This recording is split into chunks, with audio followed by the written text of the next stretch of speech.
আমি ডাক্তার জাহিদুর রহমান আপনার কাছ থেকে শুরু করতে চাই।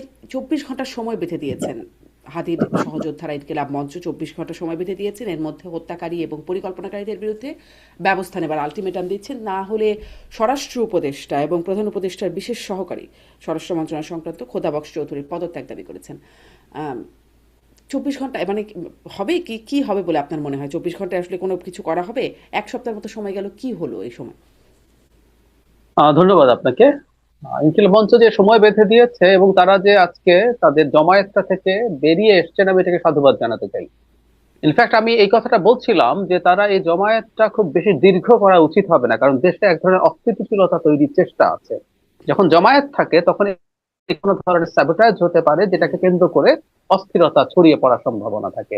বিশেষ করে আমরা যখন নির্বাচনের তফসিল ঘোষিত হয়েছে, আমাদের নির্বাচনের মধ্যে চলে গেছে, এবং টেকনিক্যালি যদি চিন্তা করে এই ধরনের জমায়েত হওয়া এই তফসিল পরবর্তী সময়ে হওয়ার কোনো যৌক্তিকতা ছিল না, এবং এটা আইনেও সমর্থন করে না। যাই হোক, তাদেরকে আমি প্রথমত এটাকে ধন্যবাদ জানাই। অপরাধী ধরা এবং ব্যবস্থা নেওয়া আসলে 24 ঘন্টা হওয়া সম্ভব না, কিন্তু সরকারের হাতে একটা কাজ করার স্কোপ অন্তত আছে, সেটা হলো স্বরাষ্ট্র মন্ত্রণালয়ের পুরো সেট, শুধু উপদেষ্টা না, উপদেষ্টা, বিশেষ সহকারী, সচিব, আইজিপি, এই চারজনকেই আসলে সরিয়ে দেওয়া উচিত হতো বহু আগে। এখনকার কথা বলছি না। এই সরকারের সবচেয়ে অক্ষম এবং অথর্ব মন্ত্রণালয় স্বরাষ্ট্র মন্ত্রণালয়, মানুষ এটা বলতেই পারে। আমরা এই কথা যখন বলছি, এটাকে মাথায় নিয়ে বলছি যে শেখ হাসিনা বাংলাদেশের পুলিশ বাহিনীকে ধ্বংস করে দিয়ে চলে গেছে, তার কনফিডেন্স একটা সমস্যা হয়েছে। তারপরও বলছি, যা যা হবার কথা ছিল, যেভাবে কথা ছিল, ওইটা মাথায় রেখেও তার কাছাকাছি দূরে থাকুক, তার অর্ধেক এক তৃতীয়াংশ করতে পারি। সুতরাং এই সেটটা আগেই পাল্টানো দরকার ছিল। আমি বহুদিন একটা কথা বলতাম যে উপদেষ্টা বা বিশেষ সহকারীকে সরালে সমস্যার সমাধান হয়ে যেত, আমি এটা কনফিডেন্টলি বলতাম না। কিন্তু সরকার যখন কাউকে পরিবর্তন করে, তখন বোঝা যায় তিনি একটা কগনিজেন্সে নিচ্ছেন, যে আমি রেকগনাইজ করছি এখানে ঠিকঠাক মতো কাজ হচ্ছে না, ঠিক আছে আমি একটু চেঞ্জ করে দেখি। So, এটা ক্যাবিনেটেরই আর কাউকে দেন বা বাইরে থেকে কাউকে আনেন, আপনি এটাকে রেকগনাইজ করলেন। তখন সরকার যখন এটা করে না, তার মানে এটা হচ্ছে সরকার পাত্তা টাত্তা দিচ্ছে না।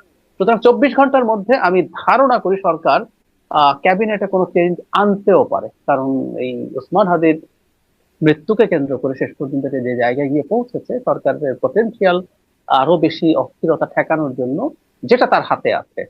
আসামিরা ইভেন ইন্ডিয়াতে চলে গেছে কিনা এটা হুম। নিয়ে প্রশ্ন আছে। আর যদি নাও গিয়ে থাকে, তাদেরকে 24 ঘন্টার মধ্যে যে ধরে ফেলা যাবে সেটা নাও হওয়া সম্ভব, কিন্তু সরিয়ে দেওয়া দায়িত্বশীল সেটা হতে পারে। সেটা হলে কি এখন মানে সরকার করবে। পরিস্থিতি, হ্যাঁ, সরকার করবে কিনা এক নাম্বার প্রশ্ন। মানে জি। সেটা করলে, মানে না করলে পরিস্থিতি কেমন দাঁড়াবে, এবং করলে পরিস্থিতি শান্ত হবে কিনা, আলটিমেটামের একটা সময় দেওয়া আছে। মানে আমরা এখন একটু ওই যে ঘর পোড়া গরু সিঁদুরে মেঘ দেখলে ভয় পায়, এরকম একটা অবস্থার মধ্যে মনে হয় পৌঁছে গেছি, যে কি যেন হয়ে যায় কিনা আবার, সেই একটা উদ্বেগ থাকে আপনার। জি, ডাক্তার সাহেব যদি বলেন এই উদ্বেগ সংক্ষেপে। আছে, এই উদ্বেগ থাকবে না তা বলছি না, এই উদ্বেগ আছে। এবং যেহেতু সরকার এতদিন ধরে করেনি, মানে মানুষের জীবনের জানমালের নিরাপত্তা, মব তৈরি হওয়া যে কোনোখানে, যে কোনো ঘটনা ঘটতে থাকা ক্রমাগত, এগুলো তো আছে। ইভেন আমরা শুধু উসমান হাদির কথা বলবো কেন, প্রথম আলো, ডেইলি স্টার, উদয়চি, ছায়ানট, এসব জায়গায় যে ঘটনা ঘটলো, উসমান হাদি কিন্তু হঠাৎ করে একটা গানশট ইনজুরিতে মাথায় কিন্তু সেই রকম ভাবে যদি আঘাত লাগে, মানুষ মোমেন্টে মারা যেতে পারেন, জাস্ট হুম। সেকেন্ডসে মারা যেতে পারেন। কিন্তু ওসমান হাদি তো বেঁচে ছিলেন ফর সাম ডেইজ। ইভেন ওনার মৃত্যুর আগের দিন প্রধান উপদেষ্টা বলেছেন যে তাকে সিঙ্গাপুরের মন্ত্রী জানিয়েছে তার অবস্থা খুবই সংকটাপন্ন, এবং এবং উনি বলছেন জনগণকে শান্ত থাকার জন্য, লাস্ট বাক্যে কিন্তু এটা বলেছেন। তার মানে উনি জানেন এই অস্থিরতার সুযোগ আছে। তো তাহলে প্রস্তুতি কোথায়? তাহলে প্রস্তুতি কোথায়? পুলিশ, সেনাবাহিনী সহ ওগুলো ঠেকাতে পারেনি কেন? সেই কারণে আমি বলছি যে ও লং ওভার ডিউ, এটা করা উচিত। না হয় আসলে শুধু ইনকিলাব মঞ্চ না, অন্য নাগরিকদের মধ্যে এটা নিয়ে সবসময় প্রশ্ন আসবে। এখন আসলে এই মন্ত্রণালয় যখন পারছে না, তখন প্রশ্ন শুধুমাত্র এটা না, প্রশ্ন এখন সামনে একটা নির্বাচন আছে, সেই নির্বাচনে কি করবে, যেখানে 300 সিটে প্রার্থীরা নির্বাচন করছে না। জি, কেন ঠেকাতে পারেনি এটা তো খুবই বড় একটা আলোচনা। সেই আলোচনাটা আমি আরেকটু পরে যাব। জনাব শামসুজ্জামান দুদুর কাছ থেকেও আমি আপনার কাছে আপনার মন্তব্য জানতে চাই। 24 ঘন্টায় কিছু পরিবর্তন হবে? এই স্বরাষ্ট্র উপদেষ্টা অতীতে নিজেও একরকম প্রতিশ্রুতিই করেছেন যে যখন সাবেক রাষ্ট্রপতি চলে গেলেন দেশের বাইরে, তখন তিনি বলছিলেন যে যে পালিয়ে গেলেন, তার পেছনে কারা আছে এটি বের করতে না পারলে, ব্যবস্থা নিতে না পারলে তিনি নিজেই পদত্যাগ করবেন। একটা তদন্ত কমিটিও গঠিত হয়েছিল, কিছুই হয়নি সেই তদন্ত কমিটি বা পদত্যাগের বিষয়টিও তিনি বেমালুম ভুলে গেছেন। 24 ঘন্টায় কি কিছু হবে? এটা একটু ছোট্ট করে শুনে আপনার কাছে আমি আপনার জন্য যে মূল প্রশ্ন সেটিতে আসবো। জি। 24 ঘন্টায় এই পারপাসে কিছু হবে কিনা আমি ঠিক বলা মুশকিল, তবে টেনশন বাড়বে। সরকার থাকলে, যে সরকার যদি কার্যকর সরকার হয়, তাহলে টেনশন কমে। সরকারের পদক্ষেপ, সরকারের উদ্যোগ, সরকারের সিনসিয়ারিটি, এইগুলো যদি কার্যকর থাকে, কার্যকর সরকার থাকে, তাহলে তার কিছু প্রতিফলন থাকে। বিশেষত ওসমান হাদির গুলি বর্ষণের মুখোমুখি হওয়ার পরে যারা হত্যাকারী হিসাবে বা খুনি হিসাবে অর্থাৎ গুলি বর্ষণকারী হিসাবে আমরা যাদেরকে পরবর্তীতে দেখেছি, চিহ্নিত করেছি, তার বাইরের কিছু মানুষকে গ্রেপ্তার করা হয়েছে, কিন্তু আসল ক্রিমিনাল হিসাবে যাদেরকে আমরা দেখেছি বা প্রচার মাধ্যমে বা সরকারের বিভিন্ন মহল বিশেষের বক্তব্যে, তারা কিন্তু কেউ গ্রেপ্তার হয় না। মিডিয়ার মারফত আমরা জেনেছি তারা দেশ থেকে চলে গেছে, সত্য মিথ্যা আমি জানি না। তবে 24 ঘন্টা যারা আলটিমেটাম দিয়েছে তাদের প্রতি আমার সহানুভূতি আছে, কারণ তারা একটা চরম ফ্যাসিস্ট, হত্যাকারী, লুটেরা, তাদেরকে পতন ঘটানোর ব্যাপারে তারা বিশেষ ভূমিকা রেখেছেন। তাদের উদ্যোগ, উদ্যম, সাহসিকতার প্রতি আমার শ্রদ্ধা আছে। যে ছেলেটি শহীদ হয়েছে বা আত্মহত্যা দিছে, সে গণতন্ত্রের পক্ষের মানুষ। যে শৃঙ্খলা, সে একটি নতুন বাংলাদেশের স্বপ্ন দেখেছে। এটা তো কখনো অন্যায় হতে পারে না। গণতান্ত্রিক বাংলাদেশের স্বপ্ন দেখেছে, বলেছে। সে জীবনে দিতে চেয়েছে গণতন্ত্রের স্বাধীনতা, সার্বভৌমত্ব, স্বাধীনতা, এসব প্রশ্ন, কিন্তু তাকে কেড়ে নেওয়া হলো। তাহলে যারা আলটিমেটাম দিচ্ছে, তাদের স্বপ্ন, তাদের উদ্যোগ, তাদের ভালোবাসা, এগুলো নিয়ে প্রশ্ন থাকার কোনো অবকাশ নেই। তারা তো তার বন্ধু, তার নেতা, তার সহকর্মীর হত্যার বিচার এবং হত্যাকারীদের গ্রেপ্তারের দাবি জানাতেই পারে।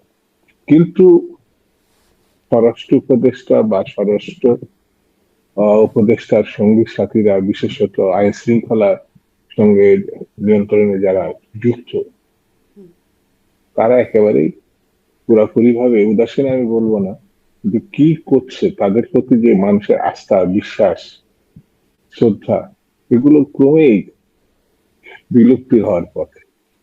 এই জন্য আমার কাছে মনে হয় 24 ঘন্টার আলটিমেটাম আমরা বাংলাদেশকে একটা ব্যর্থ রাষ্ট্রের দিকে নিয়ে যাব না কার্যকর রাষ্ট্রের দিকে রাখবো, সেটা এখন খুব জরুরি প্রশ্ন। প্রশ্নটা এই কারণে, সামনে নির্বাচন। আমরা যদি নির্বাচনটা না করতে পারি বা কোনো কারণে নির্বাচন প্রতিবন্ধকতা সৃষ্টি হয় বা কোন রকম বাধা বিঘ্ন তৈরি হয়, দায় কার? সরকারকে নিতে হবে। যদি সরকারকে নিতে হয়, তাহলে এই জিনিসগুলো যেটা মুখোমুখি হয়েছে, এটা ফয়সালা হতে হবে। আর যারা আজকে রাস্তায় নেমেছে, এখন শাহবাগে আছে, আলটিমেটাম দেখছে, তাদের বিষয়টার সঙ্গে সারা দেশবাসী, প্রতিটি রাজনৈতিক দল একমত। সেই জন্য সম্পর্ক যেন ফারাক বেশি না বাড়ে। আমার মনে হয় জি কার্যকর পদক্ষেপ না নিলে 24 ঘন্টা পর কি হবে এটা সরকারও জানে কিনা আমি জানি না, তবে মানুষ এই 24 ঘন্টার পর কি হবে এই টেনশনে তো অবশ্যই আছে। জি টেনশন মানে কার্যকর পদক্ষেপ। বিষয়টা ওই যে প্রথম আলো ডেইলি স্টারের উপরে চোখের সামনে হামলা হলো, আগে থেকে হ্যাঁ, তারা আরেকটি জিনিস আমি বলি। সহায়তা চেয়েও আরেক পেল না। আরেক- অতএব কার্যকর পদক্ষেপের ব্যাপারটা খুবই একটা না, সন্দেহ আমি বা আমি উদ্বেগ আরেকটু জানানোর বলি, বিষয়। এক নিশ্চয়ই, মিনিট। সেটি নিশ্চয়ই। হচ্ছে যে এই ঘটনার প্রেক্ষিতে প্রথম আলো, ডেইলি স্টার অথবা আহ, উদীচী, তারপরে সাংস্কৃতিক প্রতিষ্ঠানগুলোতে যেভাবে আক্রমণ হয়েছে, এটা কিন্তু ঘোষণা দিয়ে হয়েছে। একেবারে সোশ্যাল মিডিয়াতে, ফেসবুকে আমরা দেখেছি ঘোষণা দিয়ে হচ্ছে, কিন্তু সেই জায়গায় আইন শৃঙ্খলা বাহিনীর ন্যূনতম কোনো ভূমিকা ছিল, এটা আমার চোখে পড়েনি। মানে প্রচার মাধ্যম থেকে যতটা আমরা খেয়াল করেছি লক্ষ্য করেছি। তাহলে সরকার থাকলে কি হতো আর না থাকলে কি হতো, এর ব্যবধানটা আমি ঠিক বুঝতে পারছি না। এই যে নির্মমতা এবং কারা করছে এটা আমরা সবাই জানি। আর এখনো পর্যন্ত কয়জন গ্রেপ্তার হয়েছে মানে ওই ওই সঙ্গে সংগঠিত আমরা জানি না। কিন্তু এটা যে পরিকল্পনা তৈরি করা হচ্ছে গণতন্ত্রের বিপক্ষে, হুম, কখনো সাম্প্রদায়িকতা গণতন্ত্রের পক্ষের ঘটনা না।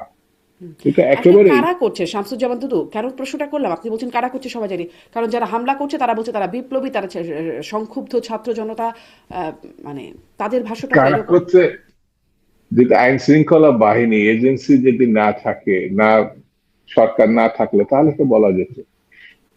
সবাই জানে, আপনিও জানেন, মিডিয়াও জানে, কিন্তু কোনো উদ্যোগ বা পদক্ষেপ নাই। এই অন্ধকারের শক্তিকে যদি ঠেকানো না যায় তাহলে বাংলাদেশ আরো গভীর সংকটে পড়ে যাবে। জি, মির্জা ফখরুল ইসলাম আলমগীর বলছেন যে এটা ব্লু প্রিন্টের অংশ, এই যে মব বা এই ভাঙচুর এই সব কিছুকে ব্লু প্রিন্টের এন্ড গোল বা আলটিমেট কি হাসিল করতে চায় ব্লু প্রিন্ট থেকে।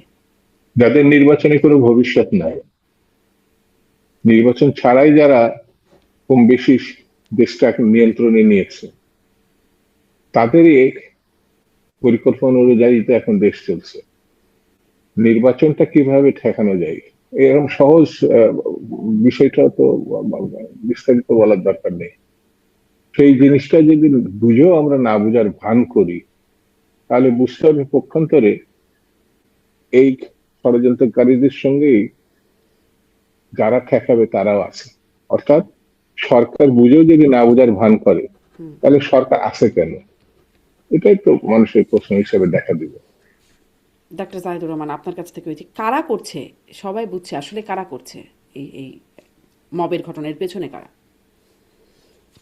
মানে যে কোনো ঘটনার বেনিফিশিয়ারি কে কে, আমরা প্রাথমিকভাবে যেটা করব, মব এবং উসমান হাদির মৃত্যুর ঘটনায় কারা কারা বেনিফিশিয়ারি হলো।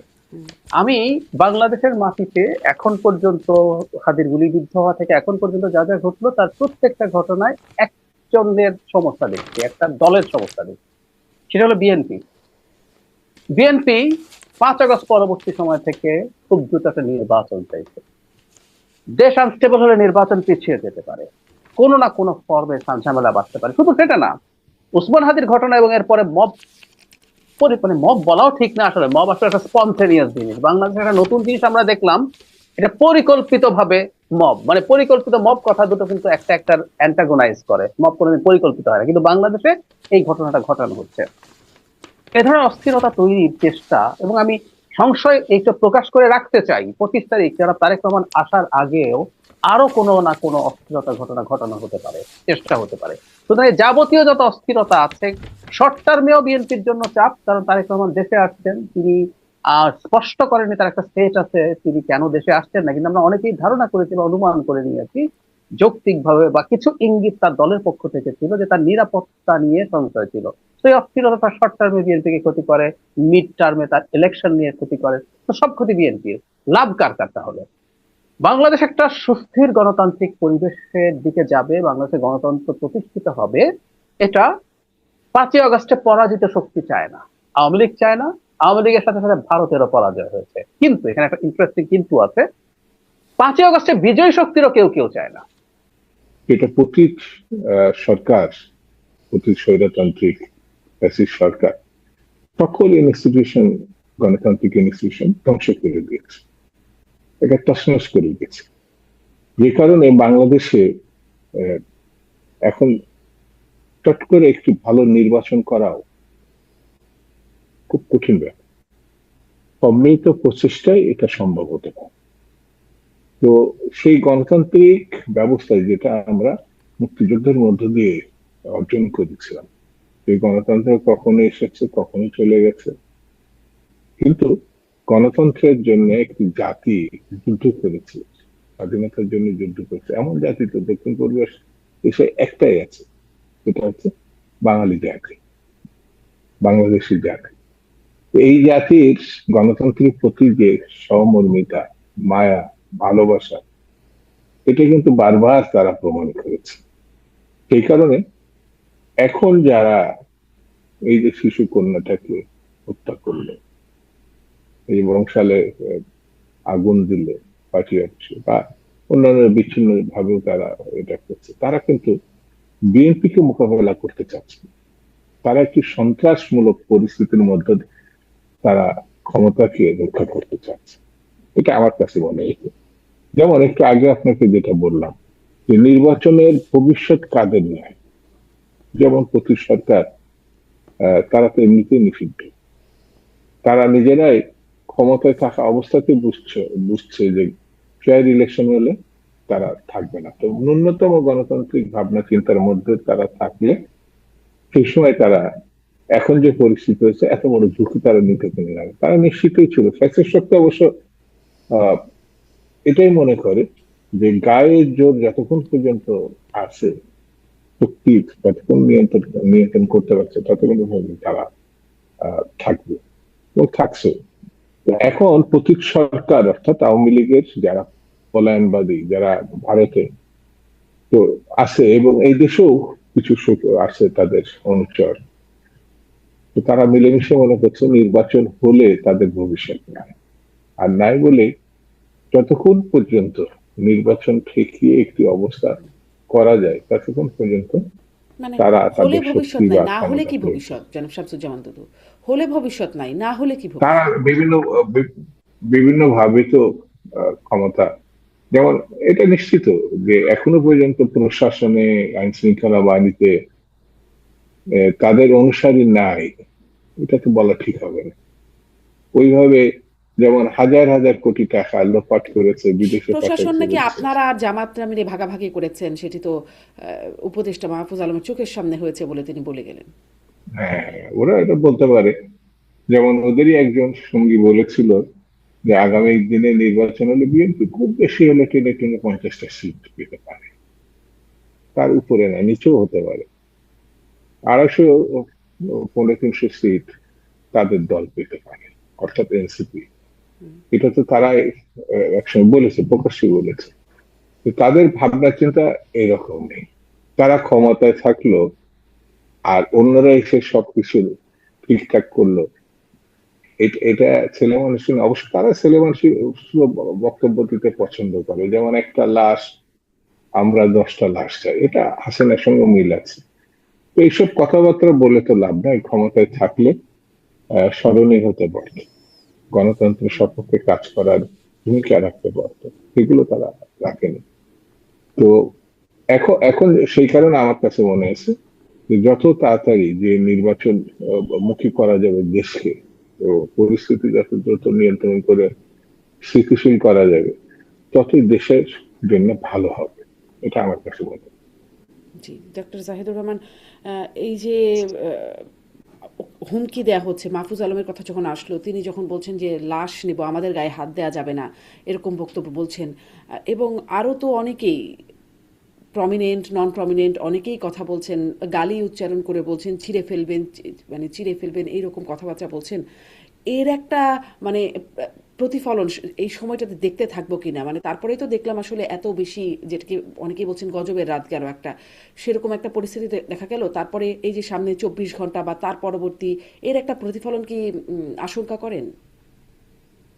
তার মানে এখানে খুবই প্যারাডক্সিক্যাল একটা ব্যাপার আছে, সেটা হলো একটা দেশ যখন স্বৈরাচারী শাসন ব্যবস্থার অধীনে দীর্ঘকাল থাকে তখন মানুষের টলারেন্স নষ্ট হতে থাকে, এটা স্বাভাবিক। যেমন ধরুন শেখ হাসিনা আমাদেরকে বল প্রয়োগ করেছেন, আমরাও শেষ পর্যন্ত শেখ হাসিনাকে বল প্রয়োগের মাধ্যমেই ফেলার চেষ্টা করেছি। বল প্রয়োগ বলতে আমি পাল্টা গুলির কথা বলিনি, আমরাও কিন্তু বল প্রয়োগ করতে গেছি, আমরা ভোটে তো তার পতন ঘটাইনি। এর আগেও BNP over the years repeatedly চেষ্টা করেছে বল প্রয়োগ করার মাধ্যমে, মানে তারা মিছিল করেছে, সমাবেশ করেছে, হরতাল ডেকেছে, তারা চেষ্টা করেছে তাদের মতো করে কাজ করার জন্য, পেরে ওঠেনি। তো এই বল প্রয়োগ করতে করতে যেটা হয়, আমাদের কিন্তু চরিত্রগত পরিবর্তন হয়ে যায়। ফলে আমরা নিজেদের যে টলারেন্সটা হারিয়ে ফেলেছি, মানে আমরা স্বৈরাচারের পতন ঘটাতে চেয়েছিলাম গণতন্ত্রের জন্য, কিন্তু আমরা টের পাই না যে আমরা আর গণতান্ত্রিক নই নিজেরা। আমরা মুখে নতুন বন্দোবস্তের কথা বলি, কিন্তু আমি আসলে পুরনো না, আরো প্রাচীন মধ্যযুগীয় বন্দোবস্তের কথা বলি। লাশের বদলে লাশ তো মধ্যযুগীয় কথাবার্তা, এটা যে বলা যায় না, এটা যে বলবো না, বোধটা নাই। প্যারাডক্সিক্যাল কেন বললাম? আবার সমস্যা হচ্ছে স্বৈরাচারের পতনের পর যে স্বৈরাচার দীর্ঘদিন থাকে, আমরা মানে মধ্যপ্রাচ্যে যে আরব বসন্ত হলো সেটা দেখে দেখলাম যেটা, সেখানে আবার ডিজার্ভ করে ক্রিয়াশীল যে রাজনৈতিক দল এবং গোষ্ঠী আছে তাদের মধ্যে অনেক বেশি গণতান্ত্রিক মানসিকতা। কারণ ওই সময়টা কিন্তু খুবই অস্থির থাকে, ভলেটাইল থাকে, একটা স্টেটের প্রতিষ্ঠানগুলো টিকে থাকে না। It's the same story everywhere.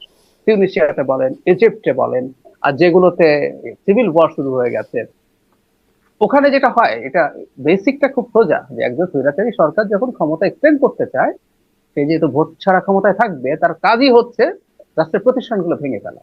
ফলে সে যতদিন থাকে ততদিন তাকে দেখে প্রতিষ্ঠানগুলো কাজ করতে থাকে। পুলিশ বাহিনী শেখ হাসিনাকে দেখে কি মারাত্মক পুলিশ বাহিনী ছিল, হুম। যখনই শেখ হাসিনা নাই পুলিশ বাহিনী হাওয়া হয়ে গেল, কারণ প্রতিষ্ঠান আসলে পুলিশ বাহিনী আর ছিল না। তো ওই সময়ের মধ্যে নিজেদের মধ্যে আসলে এই অস্থিরতা গুলো যতটা কমানো যায়, অনেক বেশি গণতান্ত্রিক হওয়া দরকার, সেটা উচিত ছিল। অথচ হচ্ছে কিন্তু উল্টা। আর এই এনসিপি তরুণদের দিক থেকে বিশেষ করে মাহফুজ আলম, যিনি যাকে এক ধরনের তাত্ত্বিক বলে মানে মোটামুটি এগ্রি করা হয় এনসিপির, তিনি যখন এই ধরনের বক্তব্য দেন, এটা আমাদের এই অস্থিরতা ছড়িয়ে দিতে খুব সিরিয়াসলি সাহায্য করে, এবং এটা খুবই অ্যালার্মিং। আমি মনে করি এই জিনিসগুলো সরকারের কগনিজেন্সে নেওয়া দরকার, সরকারের এই ব্যাপারগুলোতে সতর্ক বার্তা জারি করা দরকার, কোনোভাবে কেউ যাতে কোনো রকম উস্কানিমূলক মানে কোনো কিছু ব্যবহার না করে। আমি আপনাকে একটা উদাহরণ দিই। ধরুন আমরা মব করছি যে এরা পত্রিকা ভাঙছে, ছায়ানট ভাঙছে, ইত্যাদি ইত্যাদি। আপনি মিডিয়াতে পাবেন জাহাঙ্গীরনগর ইউনিভার্সিটির এক জাকসুর এক সিভিল নেতা, রাকসুর ভিপি, হুম। তারা প্রকাশ্যে বলছেন যে এগুলো শেষ করে দিতে হবে, এগুলো ধ্বংস করে দিতে হবে, প্রকাশ্যে বলছে, এগুলো ডকুমেন্ট আছে।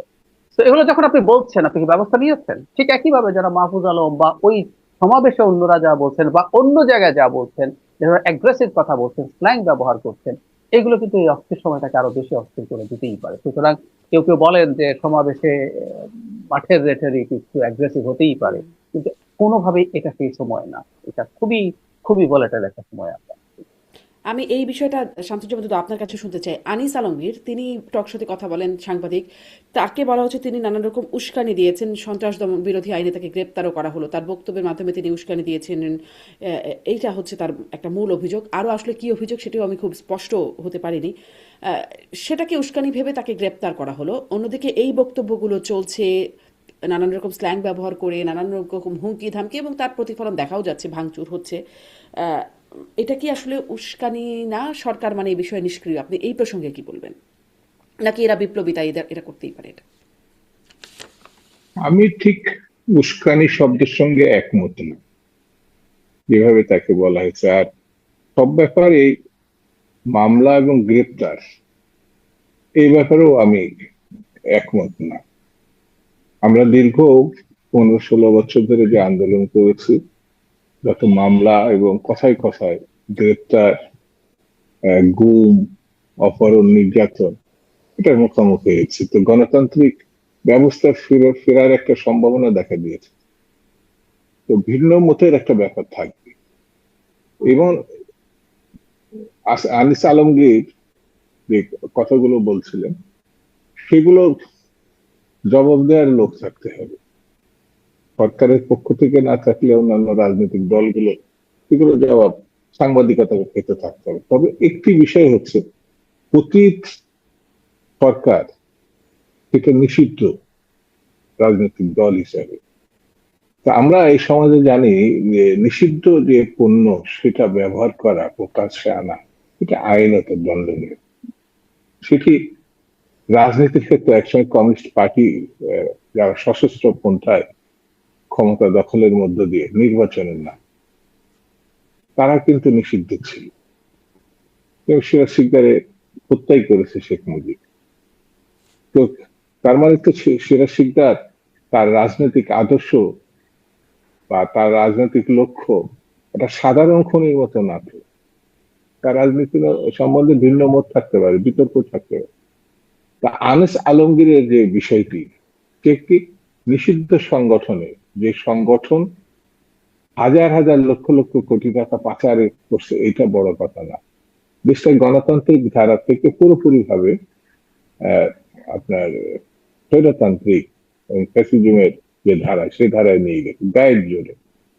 আমরা যদি 71 সালের মুক্তিযুদ্ধের সময় যারা গণতন্ত্রের বিরুদ্ধে বা মুক্তিযুদ্ধের বিপক্ষে অবস্থানে তারা তাদেরকে অপরাধী ভাবে, তাহলে পরে এই যে গত প্রতীক সরকার একই ব্যাপার।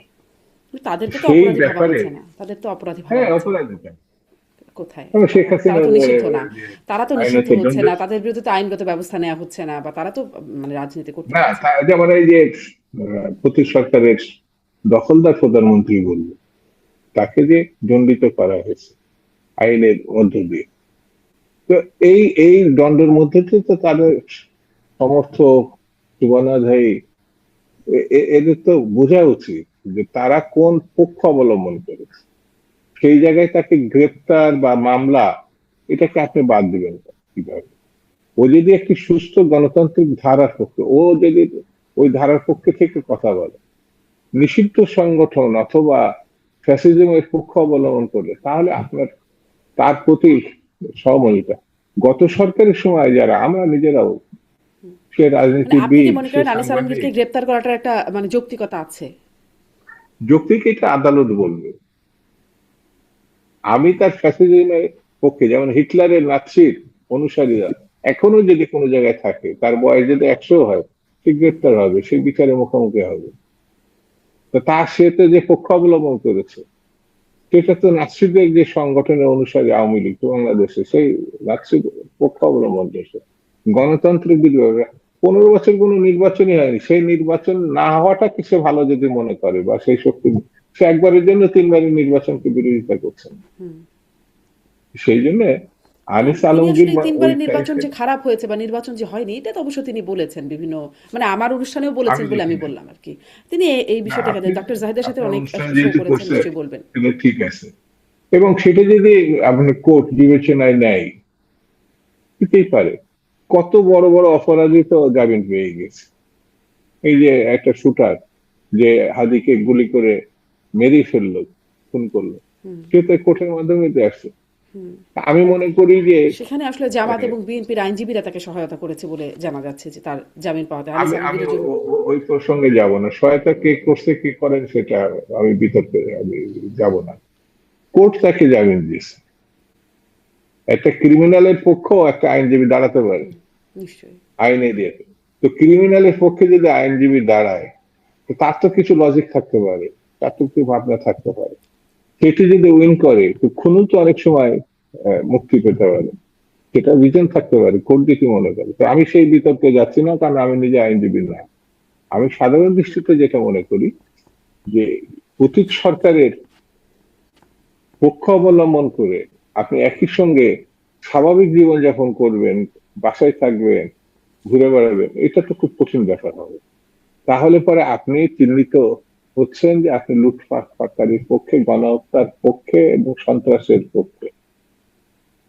তো এটার পরিণতি কি হতে পারে, এটা আমার কাছে। আর গণতান্ত্রিক রাজনীতিতে আপনি বারবার অ্যারেস্ট হবেন, জেলে যাবেন, যেটা অতীতে 15 বছরে শুধু বিএনপি না, অন্যান্য সকল রাজনৈতিক দল, সাংবাদিক, পেশাজীবী কি অপদস্থ হয়েছে, কি পরিস্থিতির মুখে তারা পড়ছে।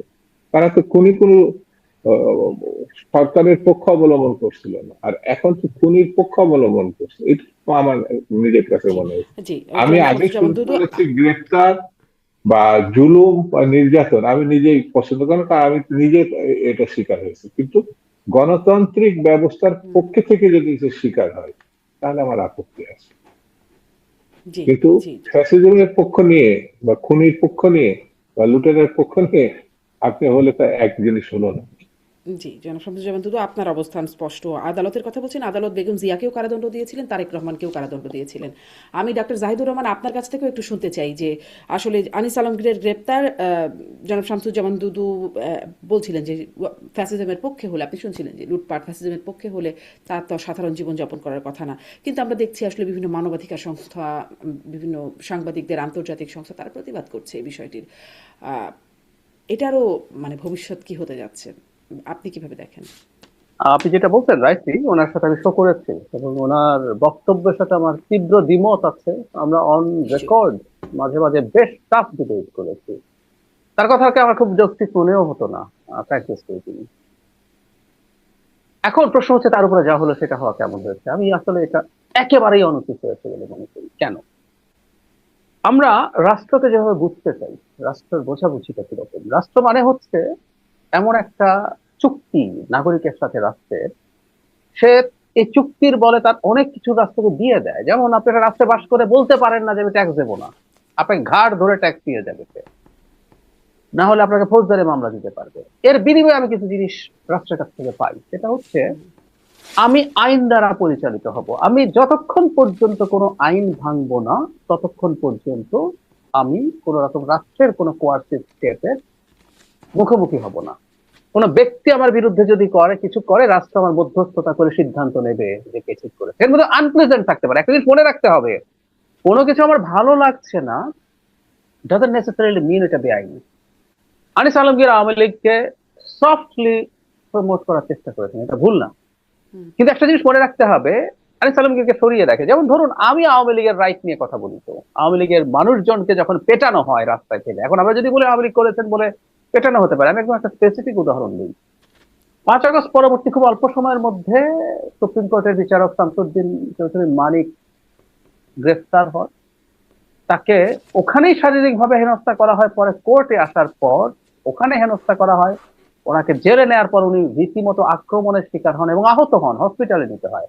আমি খুব স্ট্রংলি এটার প্রতিবাদ করেছিলাম।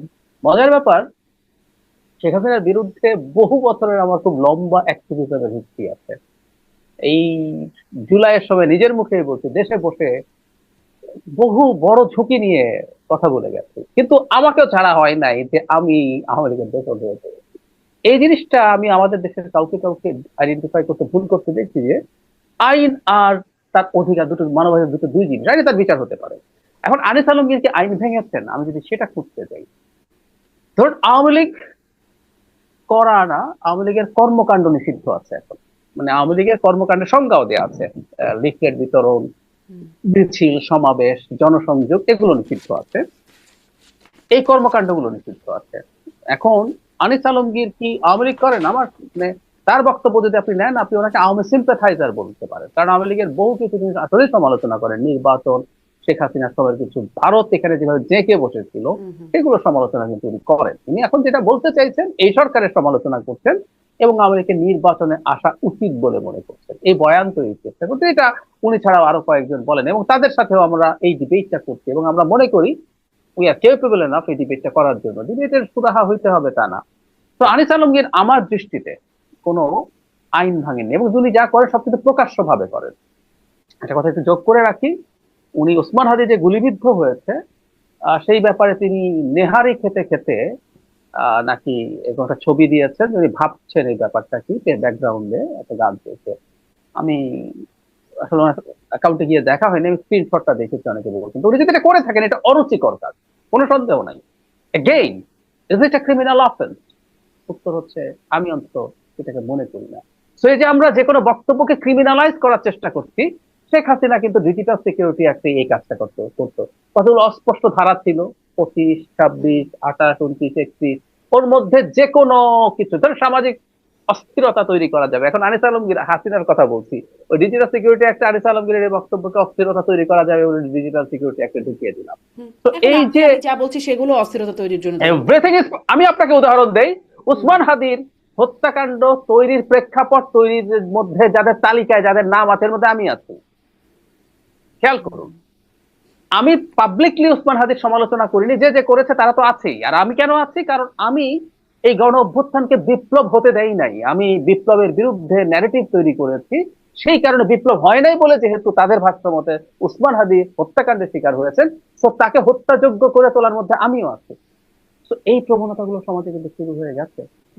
উসমান হাদির রাজনীতির সমালোচনা থাকতে পারে না, যারা যারা সমালোচনা করেছে এখন তাদেরকে টার্গেট করা হচ্ছে। এই প্রবণতাটা ভয়ঙ্কর, কারণ আমরা রাষ্ট্রের হাতে এই ধরনের ক্ষমতা তুলে দিতে চাই না, এটা যে কেউই হোক না কেন। আর একটা কথা একটু মনে রাখতে হবে, গণতন্ত্র মানে আপনার অপছন্দনীয় ব্যক্তি, অপছন্দনীয় মতের সাথে সহাবস্থান। শারমিন, আমি মনে করি বাংলাদেশে অন্তত 20% মানুষ এখন আওয়ামী লীগ করে। আমি এটা নিতেই পারি না। আমার পরিচিত মানুষের মধ্যে আওয়ামী লীগ করা মানুষজন আছে, ক্লোজ বন্ধুদের মধ্যে ঝগড়াঝাটি হয়ে গেছে এসব নিয়ে, কিন্তু করে তো, করে তো। এখন আমি কি করব? যতক্ষণ পর্যন্ত সে ক্রাইম করছে না, যতক্ষণ পর্যন্ত সে কোনো সুনির্দিষ্ট আইন ভাঙছে না, তত ওই আইন আইন হলেই যে হবে তা না, আইনের মধ্যেও আমরা চ্যালেঞ্জ করি। আমরা ডিজিটাল সিকিউরিটি অ্যাক্ট নিয়ে কথা বলেছি, আমরা বিশেষ ক্ষমতা আইন নিয়ে কথা বলি, কারণ হচ্ছে এইগুলো আইন হিসেবেই খারাপ। কিন্তু তারপর একটা আইন করেন, তারপর একটা আইন করা হোক, ওই আইন করে ঠিক আছে আওয়ামী লীগের ভোটের বা নির্বাচনের পক্ষে বললো তাকে জেলে যেতে হবে বলে একটা আইন বানিয়ে তারপর ধরেন। এগুলো করার মাধ্যমে আসলে ক্ষতি যেটা হয়ে গেল, আমি ওনাকে খুব সিগনিফিক্যান্ট মানুষ মনে করি না। উনি আসলে সরি, রেসপেক্ট, আমি ওনার যৌক্তিক সেন্স বা উনি যেভাবে ওনার যুক্তি এস্টাবলিশ করতে যায় যেতেন, আমি ওনাকে খুব পাওয়ারফুল কেউ মনে করতেন। কিন্তু ওনাকে গ্রেফতারের মাধ্যমে অনেক বড় ক্যারেক্টারে পরিণত করা হলো এবং পাওয়ারফুল করে ফেলা হলো। জি একদম sorry, জি, ডাক্তার জাহিদ ধন্যবাদ। আপনি বলছেন যে মামলা মানে একটা আইন থাকা লাগবে মানে ব্যবস্থা নেবার জন্য, কিন্তু একটু যদি শামসুজ্জামান দুদু আপনার মন্তব্য শুনি, স্বরাষ্ট্র উপদেষ্টা অবশ্য বলেছেন আওয়ামী লীগের এখন মামলা লাগবে না, দেখলেই গ্রেপ্তার করে ফেলা যাবে। স্বরাষ্ট্র উপদেষ্টার এমন নীতি, যাকে অবশ্য পদত্যাগের মানে আলটিমেটামের মুখে আছেন তিনি। আপনি তার এই বক্তব্যকে কিভাবে মূল্যায়ন করবেন? আইন ছাড়া যদি আপনি চলেন, আইনের শাসন প্রতিষ্ঠা হচ্ছে গণতান্ত্রিক বিধি ব্যবস্থার অন্যতম একটা দিক, আইনের শাসন। তো আইন যদি না থাকে অবশ্যই আইন করা যায়। এখন পার্লামেন্ট নেয়, তারপরেও সরকারি সিদ্ধান্তে এটা পরবর্তীতে আইনে রূপান্তরিত হতে পারে পার্লামেন্টে পরবর্তী সরকারের সময়। তো আইন না থাকলে, যেটা ডক্টর জাহিদ সাহেব বললেন, হ্যাঁ, এটা অবশ্যই আপনাকে গুরুত্বপূর্ণ ভাবে নিতে হবে যে আইন ছাড়া আপনি মুখে বললেও যে আওয়ামী লীগ করলে, আওয়ামী লীগ যেমন আপনাকে বলি 73-74 সালের দিকে আমরা যখন ছাত্র রাজনীতি করি, তো ওই সময় এরকম একটি কথা হয়েছিল যে শেখ মুজিব সাহেব নিজে বলেছিলেন, নকশাল দেখা মাত্রই গুলি করো, দেখা মাত্র। কারণ মৌলানা ভাসানী বলছিলেন তার প্রতিবাদে যে মুজিবর কারোর গায়ে নকশাল লেখা থাকে না। তো বিষয়টি এখন এইরকম, আপনার আইন নাই, অথবা আমাকে পছন্দ হয় নাই, অথবা অন্য যে কোনো একটা ঘটনার আমার বিরোধিতা করেছে, মানে ব্যক্তিগত একটা কোনো ঘটনা আছে, এইভাবে যদি আপনি দেখি, তাহলে পরে গণ অভ্যুত্থানকে তো আপনি প্রশ্রয় ফেলে দাও। অর্থাৎ গণ অভ্যুত্থানটা যারা করেছে, এই যে আমাদের হাদি, আমাদের সন্তান তুল্য, তারা যে জীবনে উৎসর্গ করলো কিসের জন্য? গণতন্ত্রের জন্য, সুশাসনের জন্য, সভ্য সমাজের জন্য। সেটি যদি না থাকে, হ্যাঁ, আমি অবশ্যই বলবো যে যেটা ডাক্তার জাহিদ বলেছেন, যেটা আপনি বলছেন, এবং ডক্টর ইউনূস সাহেবের সরকারের পক্ষ থেকে বলা হয় আওয়ামী লীগ দেখা মাত্রই। তো আমাদের কি বলবো, সংস্থার উত্তরণ যে ঘটানো, সেটা যেন সবাই প্রতিযোগিতা করে কি করে খারাপের দিকে নেওয়া যায়, মানে ভালো কিছু না, খারাপের দিকে নেওয়া যায়, এটাই যেন প্রতিযোগিতা শুরু হয়। কিসের জন্য? আওয়ামী লীগ তো নিষিদ্ধ সংগঠন, আমি ধরে নিই তার কার্যক্রম নিষিদ্ধ করেছে, তার বিরুদ্ধে মামলা দিতে পারে যে সে এই ঘটনাগুলোর সঙ্গে যুক্ত, দেখতে হবে। কিন্তু এটি আবার আওয়ামী লীগ যা করেছে, বা 15 বছর ধরে শেখ হাসিনা যেটা করেছে, তো একই কাজ এখনো যদি চলতে থাকে, তাহলে আমার মনে হয়, যেমন আমি একটু সংশোধন করি, সেটা হচ্ছে আনিস আলমগীর, তার সঙ্গে ভিন্ন মত অবশ্যই থাকতে পারে। আমি নিজেও বললাম সে ফ্যাসিজমের পক্ষ অবলম্বন করেছে। এই যে ডক্টর জাহিদ যেটা বললেন, হ্যাঁ, এটা আমি জানতাম না, কথাগুলো এখন শুনলাম। হ্যাঁ, খারাপ লাগতেই পারে যে আদির গুলিবিদ্ধ হওয়ার পরে যে মানে ও ছবি টবি দিত ফেসবুকে, ওই সময় নেয়ারি খেতে খেতে ওই কথাগুলো রুচিকর তার মনে হয়নি, আমারও মনে হয়নি। তো ও অন্যভাবে কথাগুলো আনতে পারে, এই জিনিসগুলো হয়তো তার বিপক্ষে গেছে। কিন্তু প্রশ্নটা যেটা হলো যে আওয়ামী লীগের রাজনীতির সুযোগ আসবে কি আসবে না, এটা আওয়ামী লীগে তাদের ভূমিকার মধ্য দিয়ে সামনে আসতে হবে। যেমন আওয়ামী লীগের রাজনীতি এই জায়গায় নিয়ে অন্যরা যায় নাই, তার নেত্রী, তার সংগঠনের নেতারা, তাদের ভূমিকা, কার্যক্রম, তার সরকার, এসব মিলিয়ে তো আজকে তারা নিশ্চয়ই তারা তাদের এই কার্যক্রমের জন্য অবস্থা তাদের এই পরিণতি। জি, এখন সামনে তারা কি পরিণতি। করবে আর তাদের বিরুদ্ধেও কি হবে সেটিও নিশ্চয়ই আমরা দেখবো। জনাব শামসুজ্জামান তো একটু ওই প্রসঙ্গে ছোট ছোট করে আপনাদের কাছ থেকে জানতে চাই যে একটা ভারত বিরোধী এবং যুদ্ধান্তেহী যে একটা অবস্থান তৈরি হচ্ছে, সেটা নিয়ে আসলে বিএনপি কি অবস্থান ব্যক্ত করবে? মানে আমরা যেটি যেটি কথা ডক্টর জাহিদও বলছিলেন যে হাসনাতের সেই বক্তব্য, বিচ্ছিন্নতাবাদীদেরকে আশ্রয় দিতে হবে, সেভেন সিস্টার্স আলাদা করতে হবে। শুধু তো হাসনাত না, এর আগে আমরা রাওয়া ক্লাবের সভাপতি ব্রিগেডিয়ার আমান আজমি তাদের মুখ থেকে শুনেছি, আমরা মাহমুদুর রহমান আমার দেশের সম্পাদক তার কাছ থেকে শুনেছি ভারত অঘোষিত যুদ্ধ মানে ইতোমধ্যেই ঘোষণা করে ফেলেছে না। সার্জিস আলম বলছেন উই আর ইন ওয়ার, ফেসবুকে তিনি স্ট্যাটাসে লিখছেন। এবং আমি দেখছিলাম যদি মানে ভুল না হয়, মানে ফেসবুকে অন্তত যা দেখছিলাম যে ওসমান হাদির স্ত্রী তিনি হিসেবে আখ্যায়িত করে বলা হচ্ছে যে তিনি বলছেন, মানে তিনি তার বক্তব্য আমি শুনছিলাম যে 18 থেকে 45 এই বয়সী মানুষকে ট্রেনিং করে ভারতের বিরুদ্ধে যুদ্ধের জন্য প্রস্তুত করতে হবে, এই আহ্বানও তিনি সরকারকে জানাচ্ছিলেন। মানে এই সেন্টিমেন্টটাকে আপনি কিভাবে দেখছেন? আপনি সবার কথা বললেন, সরকারের কথা বললেন না। সরকার মনে করছে ভারতের সঙ্গে সম্পর্ক উন্নয়নের জন্য তারা উদ্যোগী হয়েছে। আমি ব্যক্তিগতভাবে মনে করি ভারত বিরোধিতা এই দেশের মানুষ নিজেরা করেনি, ভারতের নানান ভূমিকাগত কারণে। যেমন গত 15 বছর ধরে, যেমন তৎকালীন দখলদার প্রধানমন্ত্রী বলেছে আমি এমন কিছু দিয়েছি, ভারতের পক্ষ থেকে এমন কোনো বক্তব্য আসেনি এই যে আমরা এমন কিছু বাংলাদেশকে দিয়েছি যে বন্ধুত্ব ভাঙতেই পারে না। অর্থাৎ আমরা শুধু দিয়েছি, তারা নিয়েছে। তো ভারত বিদ্বেষী, ভারতের বিরোধিতা, এটা আমার মনে হয়েছে যে বাংলাদেশে না, ভারতই পর্যায়ক্রমে এই পরিস্থিতি তৈরি করেছে। আর এই দেশে কিছু রাজনীতিবিদ বা ভূমিকা বা মানুষজন আছে যারা তাদের সামর্থ্যের মধ্যে মনে করে ভারত বিরোধিতা এখানকার মানুষ একসময় আহ, মানে 47-এর আগে, অর্থাৎ হিন্দু মুসলিমদের সম্পর্কের কারণে তো পাকিস্তান, তো পাকিস্তানের পরে বাংলাদেশ, তো নানান কারণে এক ধরনের ধার্মিক একটা ঘটনা। আর এটা তো আপনি অস্বীকার করা যাবে না যে এই গণঅভ্যুত্থানে অন্যান্য কি উত্থান ঘটেছে জানি না, সাম্প্রদায়িকতার একটা উত্থান ঘটেছে। এটা বদরুদ্দীন অমসারি বলেছেন, পরে আমার কাছে মনে হচ্ছে বিভিন্ন ক্ষেত্রে এই ছাপ আছে। সেই জন্য যে ভারত বিরোধিতার, হ্যাঁ অবশ্যই অনেক যৌক্তিক কারণ আছে। যেমন সমস্ত বন্দরের সুবিধা তারা বিনা পয়সায় নিয়েছে শেখ হাসিনার সময়, এখন সমস্ত বন্দর তারা নিয়ন্ত্রিত অবস্থা। এই সবগুলোর দিকে একটা একটা করে যদি বিষয়গুলো দেখেন, তাহলে কিন্তু এটা ভালো কিছু আহ, আপনার নজরে পড়বে। যৌক্তিক অযৌক্তিক সেটা পরে কথা। যেমন এনসিপি তরুণ নেতা একজন বলেছে যে এই যে সেভেন সিস্টার সম্বন্ধে, হুম। যে শেখ এই অবস্থা থেকে এই কথাটা কতটা যৌক্তিক হয়তো আমার কাছে মনে হয়েছে সে ভাবেও নাই, কিন্তু এই কথাটাই ভারত বারবার ব্যবহার করছে।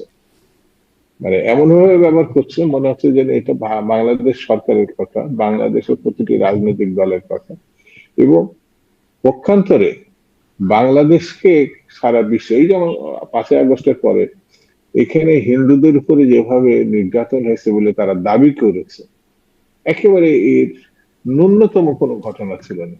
বরঞ্চ আমাদের এখানে সংখ্যালঘু বলে, যদি আমরা তাদেরকে সংখ্যালঘু মনে করি না, হিন্দু ভাইদের পক্ষ থেকে এটা বিরোধিতা আসছে যে ভারত যেটা বলছে এটা ঠিক না।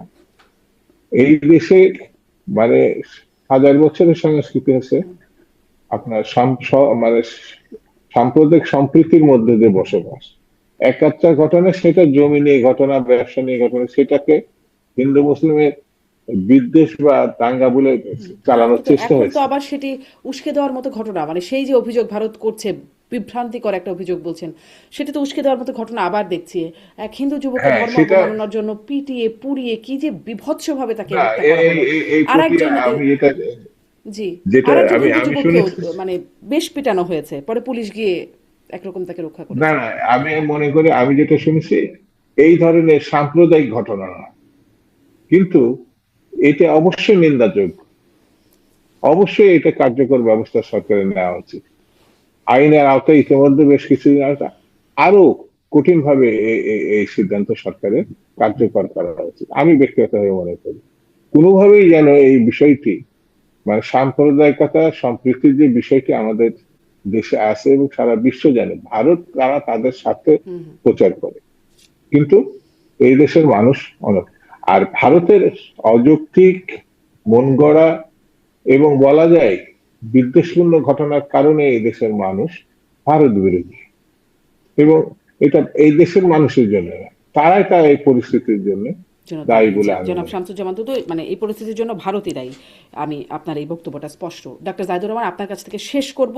এই যে ভারত বিরোধী, মানে যুদ্ধাঙ্গী যে একটা পরিস্থিতি তৈরি হচ্ছে, যুদ্ধ, আমরা যুদ্ধ পরিস্থিতির মধ্যেই আছি বলে বলা হচ্ছে, আপনি এই পরিস্থিতিকে কিভাবে বিশ্লেষণ করবেন? এটি কি, মানে এটি আসলে আমাদের জন্য বিষয়টা কেমন, এটা একটু আপনার কাছ থেকে জানতে চাই। এবং সাথে সাথে সাম্প্রদায়িকতারও যে প্রসঙ্গটা আসছিল, দুটি ঘটনা, একটা একটা তো খুবই বিভৎস, এমনকি ফেসবুকে তার ভিডিও দেখা যাচ্ছে, মানে সেটা দেখলে মানুষ মনে হয় না মানে কোনো রকম স্বস্তি পাবে ভেতরে। এরকম বিষয়গুলো যে ঘটছে, এটারও একটা পরিণতি আমাদেরকে ভোগ করতে হবে কিনা?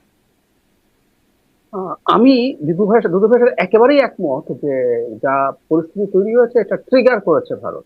কিন্তু এখানে আমার একটা কিন্তু আছে, আমি প্রতিক্রিয়া কি দেখাবো, কতটুকু দেখাবো, দ্যাট ম্যাটার্স। কোন রকম কোনো সন্দেহ নাই, ভারত বাংলাদেশের ওপরে শেখ হাসিনাকে চাপিয়ে ক্ষমতায় রেখে যা যা করেছেন, ভারতের ইন্টেলিজেন্সিয়া এই কথা বলছে যৌক্তিক কারণেই যে বাংলাদেশে যা যা ঘটে সবকিছুর সাথে শেখ হাসিনা যেমন জড়িত, একই সাথে মানুষজন ভারতকে ট্যাগ করছে, and which is logical. So ক্ষোভ হতে হতে রাগ, বিরক্তি, বিতৃষ্ণ হতে ঘৃণায় পরিণত হচ্ছে, আমি মানি এটা। 5 আগস্ট পরবর্তী সময় শেখ হাসিনাকে তারা আশ্রয় দিয়েছেন, আমি এটাও ছাড় দিতে প্রস্তুত আছি। তাদের দীর্ঘদিনের লাই ছেড়ে দিলে ভবিষ্যতে আরেকটা হাসিনা পাবে না এখানে বা সাবকন্টিনেন্টে। কিন্তু শেখ হাসিনা যে প্রতিদিন অলমোস্ট কথা বলে, হুমকি দেয় বসে বসে, বাংলাদেশের নির্বাচন ডিস্টার্ব করতে চায়, সমন্বয়ক ডক্টর ইউনূস, তারেক রহমান সবাইকে অ্যাকিউজ করে, সুযোগ করে দেখিয়ে দেবেন, এই যে ক্রমাগত অস্থিরতা তৈরি করে যাচ্ছে আমাদের দেশের বিরুদ্ধে, এটা মানুষকে আরো ক্রমাগত করতে পারে, এতেও সন্দেহ নেই। টেরিtoriয়াল ইন্টিগ্রিটি নিয়ে প্রশ্ন তোলা খুবই খারাপ কথা, মানি। কিন্তু আপনি ভারতের মিডিয়া দেখুন, বাংলাদেশের ফেরির ওখান দিয়ে একটা চিকেন স্নেক আছে, ওইটা আলাদা করে ফেলবো, চট্টগ্রাম পার্বত্য চট্টগ্রাম নিয়ে নেব। বাংলাদেশের মাথায় পঞ্চগড়ের ওই জোন থেকে বিরাট অংশ কেটে নিয়ে চিকেন স্নেকটাকে চওড়া করে ফেলবো।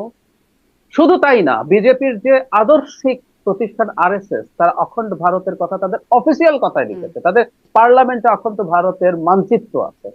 আমাদের মানচিত্র, আমরা তো না, পাকিস্তান, আমরা সহ নেপাল, ভুটান, শ্রীলঙ্কা কেউ নাই, সব ভারতের পাশ। তো আমাদের টেরিtoriয়াল ইন্টিগ্রিটি নিয়ে কিন্তু তারা প্রশ্ন করে।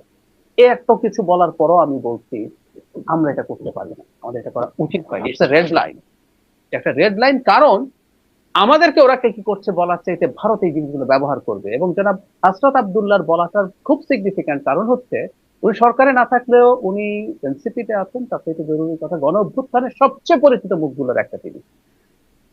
এতে যেটা হলো, বাংলাদেশ এই গণ অভ্যুত্থান ঘটিয়েছে মূলত ভারত বিরোধী, মানে ইসলামী উগ্রবাদীরা, একটা ন্যারেটিভ তাদের আছে, এবং তারা তাদের ন্যারেটিভ হচ্ছে ভারতকে অপছন্দ করে কারণ ভারত হিন্দু, সংখ্যাধিক্যের দেশ, এসব কারণে। সেই ন্যারেটিভ গুলো ট্রাকশন পাওয়ানো সহজ হবে। আমরা ভারতের সমালোচনা করতে পারি, করতে হবে, করা উচিত হবে। আমি আমি নিজে কট্টর ভারত বিরোধী মানুষ বলে আমি মনে করি না। আমি প্রচুর ভারত, মানে ভারতের সরকার এবং পলিসির বিরোধিতা, জনগণের বিরোধিতা না, হুম হুম পলিসির বিরোধিতা।